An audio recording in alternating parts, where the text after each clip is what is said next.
موسیٰ علیہ السلام نے بھی یہی موسیٰ علیہ السلام کے ساتھ بھی ہوا. موسیٰ علیہ السلام نے جب 2 بچیوں کو پانی پلایا کنویں پہ, مسافر تھے, کوئی قسم پرسی کی حالت میں تھے, نہ کوئی ٹھکانہ ہے, نہ کھانے کا انتظام, نہ کوئی ملازمت, تو 2 لڑکیوں کو پانی پلایا. تو اب ان کے دل میں خیال ہوا کہ اگر ان میں تھوڑی سی حیا ہوئی, غیرت ہوئی, تو ہو سکتا ہے یہ اپنے والد سے بتائیں اور والد مجھے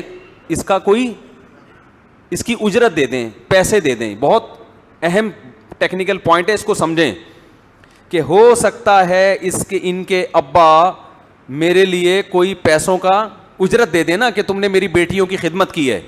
امکان تھا نا. اب ہونا تو یہ چاہیے تھا کہ بھئی جا کے ان لڑکیوں سے کہہ دیتے, دیکھو میں مسافر ہوں, میں نے تمہیں پانی پلایا ہے اور مجھے بھوک بھی لگ رہی ہے, نہ میرے پاس کوئی ٹھکانہ ہے, تو تم نے بتایا تمہارے ابا بوڑھے ہیں, تو ابا سے جا کے بولو کہ کچھ تھوڑا سا روٹی پانی کا انتظام ہو جائے.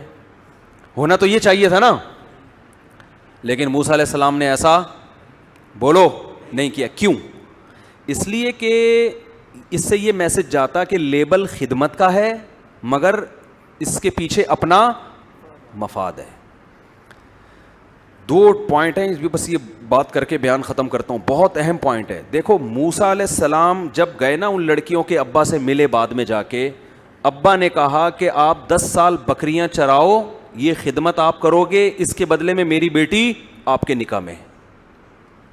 یہاں موسیٰ علیہ السلام خدمت کا معاوضہ لے رہے ہیں کہ نہیں لے رہے؟ بولو نا. سیدھا صاف کہہ رہے ہیں کہ میرا مہر یہ کہ 10 سال میں بکریاں چراؤں گا, لیکن آپ کی بیٹی میرے نکاح میں آپ کو دینی ہے, یہی مہر ہے. یہاں خدمت کا معاوضہ لے رہے ہیں اور وہاں خدمت کی ہے تو 1 روپیہ نہیں مانگ رہے. دونوں میں فرق کیا ہے؟ بات آ رہی ہے سمجھ میں؟ فرق یہ ہے کہ وہاں خدمت میں ظاہر یہ تھا, لیبل جو لگا ہوا تھا خدمت برائے خدمت کا لیبل تھا, کیونکہ جب دیکھا کہ 2 بچیاں پیچھے کھڑی ہوئی ہیں تو حضرت موسیٰ کو ان پہ ترس آیا اور ان کے پاس جا کے پوچھنے لگے, ما خطبکما, بھائی رش لگا ہوا ہے, لوگ اپنی بکریوں کو پانی پلا رہے ہیں, پانی نکال رہے ہیں, تم دونوں یہاں کیوں کھڑی ہوئی ہو؟ انہوں نے کہا ہمارا بوڑھا باپ ہے, وہ آ نہیں سکتا اور مردوں کے رش میں ہم جا نہیں سکتے. تو اس وقت موسیٰ علیہ السلام نے یہ نہیں کہا تھا کہ ٹھیک ہے میرے روٹی کا انتظام کر دو تو میں ڈول بھر کے دے دیتا ہوں, وہاں یہ نہیں کہا. وہاں خدمت ہو رہی ہے اور لیبل بھی خدمت برائے خدمت کا. یہ شو کیا جا رہا ہے کہ مجھے تم پہ ترس آ رہا ہے, اور حقیقت میں یہی تھا, مجھے تم پہ ترس آ رہا ہے, تمہارا نمبر تو 6 گھنٹے کے بعد آئے گا, کوئی بات نہیں, میں خدمت کر دیتا ہوں, میں لا کے تمہیں ڈول دے دیتا ہوں. ڈول سے پانی نکال کے ان کو دے دیا, جاؤ بھائی اپنے گھر جاؤ. تو وہاں چونکہ خدمت کا لیبل خدمت کا تھا, وہاں دل میں یہ لالچ رکھنا جائز نہیں تھا. جیسے کہ آج کل لوگ خدمت کر رہے ہوتے ہیں کسی بوڑھے کی, مقصد ہوتا ہے کہ کوئی وصیت لکھ کے چلا جائے ہمارے نام. باس کی خدمت ہو رہی ہے لیکن مقصد ہے کہ ہماری تنخواہ بڑھا دے, چاپلوسی ہو رہی ہے. اماں کے پاؤں دبائے جا رہے, بیگم کے ساتھ بہت اچھے بن گئے, نیت یہ کہ دوسری شادی کی اجازت دے دے. بعض جب مرد دوسری کا ارادہ کرتا ہے نا, بیگم کے ساتھ بہت اچھا سلوک شروع کر دیتا ہے, وہ عورتیں سمجھ جاتی ہیں اس کے ارادے نیک نہیں ہیں. تو یہ بھی خیانت ایک قسم کی کہ آپ لیبل خدمت کا لگا رہے ہو اور دل میں آپ کے کیا ہے, مقصد کچھ اور ہے. یہ خیانت ہے, یہ شریعت میں پسندیدہ کام نہیں ہے. تو وہاں موسیٰ علیہ السلام نے لیبل چونکہ خدمت کا لگایا تھا, اس لیے ان سے نہ روٹی کا مطالبہ کیا, نہ یہ کہا کہ میں مسافر ہوں, میرے لیے کوئی انتظام ہو جائے رہائش کا, کچھ ایک حاجت بھی ذکر نہیں کی. لیکن کیا پیغمبروں کی طبیعت میں اعتدال ہوتا ہے, کیسے فطرت پر ہوتے ہیں. دل میں ایک لالچ پیدا ہوئی, ایک طمع پیدا ہوئی کہ بھائی ہو سکتا ہے ان کو خود ہی خیال آ جائے کہ بھائی ایک بندے نے ہماری خدمت کی ہے تو اس سے ہم حال احوال تو پوچھیں, کون ہو, کہاں سے آئے ہو, کدھر رہتے ہو. وہ لڑکیاں چلو شرم کی وجہ سے نہیں پوچھیں گی, جب وہ گھر جا کے بتائیں گی تو ابا پوچھیں گے بھائی روزانہ تو 6 گھنٹے لگتے ہیں, آج اتنی جلدی کیسے آ گئی. تو ابا کو بتائیں گی ایک نوجوان نے خدمت کی ہے, تو ہو سکتا ہے ابا کے دل میں خیال آئے کہ بھائی اس نوجوان کو بلاؤ, اس کا انٹرویو لینا ہے ہم نے, یا اس کو کچھ پیسے دینے ہیں. یہ ساری چیزیں حضرت موسیٰ کے دماغ میں پیدا ہونا شروع ہوئی, مگر ان لڑکیوں سے نہیں کہہ رہے. مگر اب یہ بھی نہیں ہے کہ جب حضرت موسیٰ کے دل میں یہ خیال آیا تو اللہ سے بھی نہ کہیں, نہ, ہاتھ اٹھا کے اللہ سے دعا مانگنا شروع کر دی کہ اللہ میرے دل میں یہ خیال تو آ رہا ہے کہ شاید یہ مجھے بلائیں, ان کے والد صاحب کوئی پیسے ویسے دے دیں مجھے, اس کے اجرت دے دیں تاکہ میرے لیے 1-2 وقت کی روٹی کا انتظام ہو جائے, ٹھکانہ مل جائے. تو اے اللہ میں ان سے تو نہیں کہہ رہا, کیونکہ پھر ان کے دل میں یہ وسوسہ آ سکتا ہے کہ یہ اس خدمت کے پیچھے معاذ اللہ لالچ تھی, جبکہ میری خدمت کے پیچھے کوئی لالچ نہیں تھی. لیکن اگر جو میرے دل میں خیال پیدا ہو رہا ہے نا, تو اس خیال کو حقیقت میں اگر تبدیل کر دے تو مجھے اس پر کوئی اعتراض نہیں ہے. تبھی دعا مانگی. ثم تولا الی الظل, قرآن کہتا ہے درخت کے سائے کے نیچے آئے اور اللہ سے دعا مانگ. جب بچیوں کو پانی پلایا نا لڑکیوں کو, تو فوراً درخت کے نیچے آ کے کھڑے ہو کر کہنے لگے ربی انی لما انزلت الی من خیر فقیر, اے اللہ تو نے اگر میری طرف کسی خیر کے نازل کرنے کا ارادہ کر لیا ہے تو میں اس کا فقیر ہوں, محتاج ہوں, اپنے فیصلے سے پیچھے نہیں ہٹنا. ٹھیک ہے نا, کیا زبردست بلاغت ہے قرآن کی, اور پیغمبر کیسے اعتدال پر ہوتے ہیں.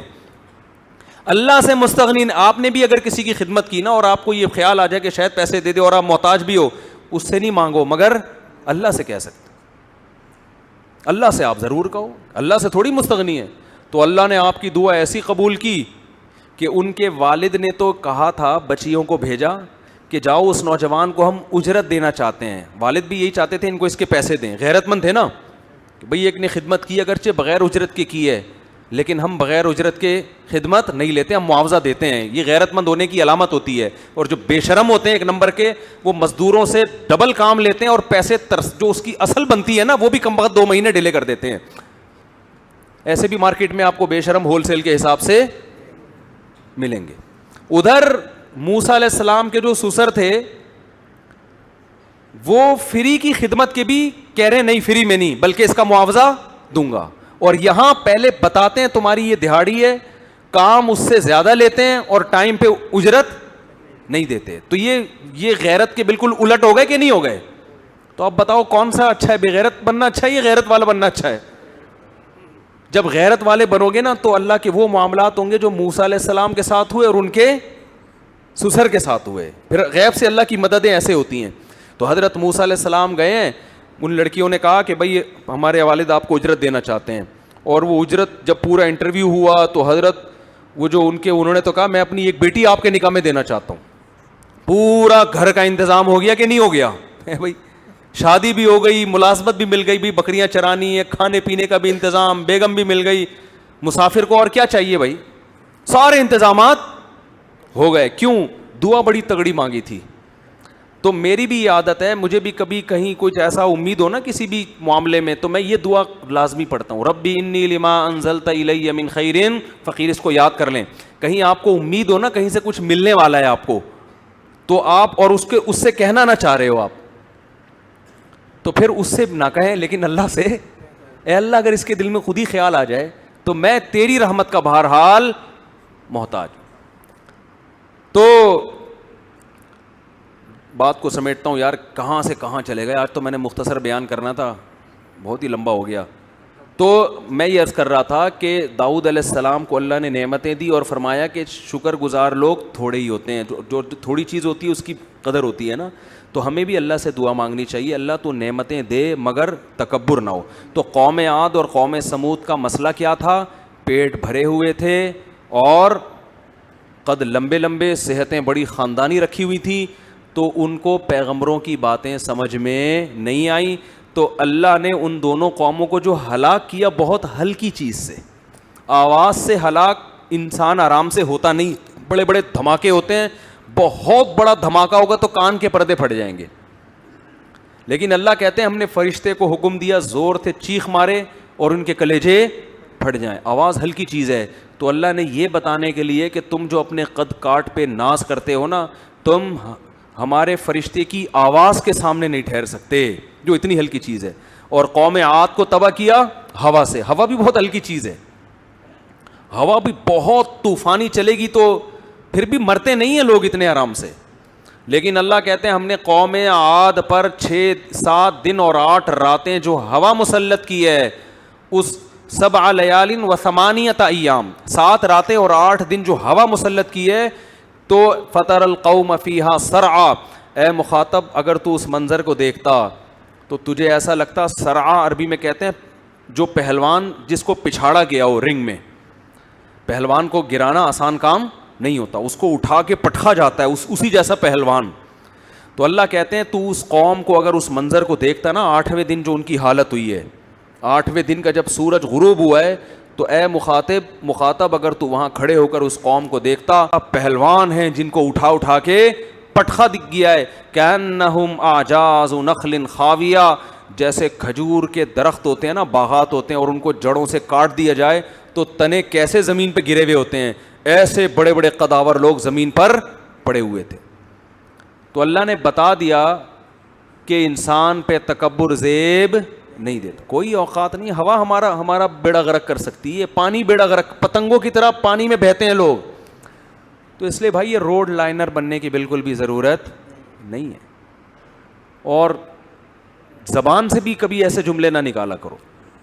تو جب تک تواضع نہیں ہوگی انسان اللہ کو نہیں مانتا, حقوق بھی ادا نہیں کرتا.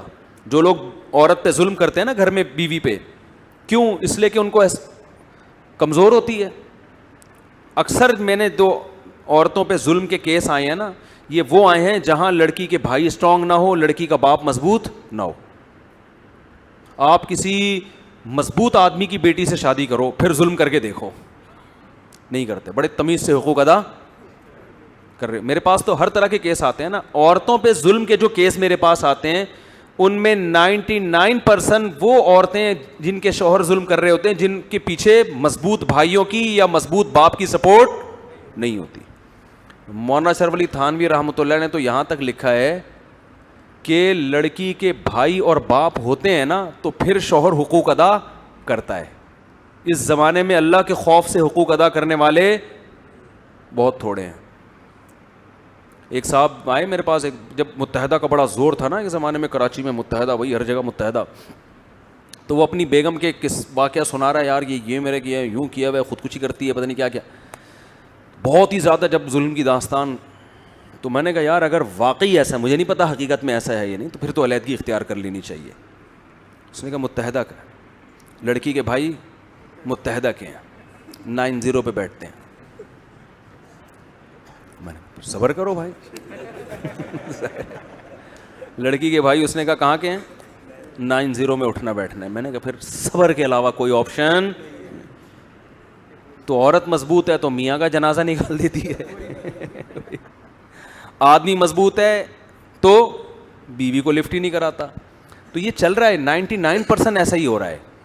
عزت دار آدمی وہ ہے کہ جس کے ہاتھ میں عورت کمزور ہو مگر وہ خدا کے خوف سے اس کا حق ادا کرے. اور یہ جب ہے جب آپ میں تکبر نہیں ہوگا. آپ کہو گے بھائی اس کو عورت اللہ نے بنایا, مجھے مرد اللہ نے بنایا, یہ میرا کمال نہیں ہے کہ میں اس کمزور پہ ظلم کروں. اور نہ صرف یہ کہ میرا کمال نہیں ہے, بلکہ جس نے مجھے بھیک میں یہ نعمتیں دی ہیں وہ یہ نعمت چھین بھی سکتا ہے. میں نے اپنی زندگی میں بعض لوگوں کو دیکھا بڑا تکبر کیا کرتے تھے, ایسی بیماری ہوئی نا کہ روتے رہتے ہیں سارا دن اور استغفار کرتے ہیں کہ ہم نے ظلم کیا لوگوں کے اوپر.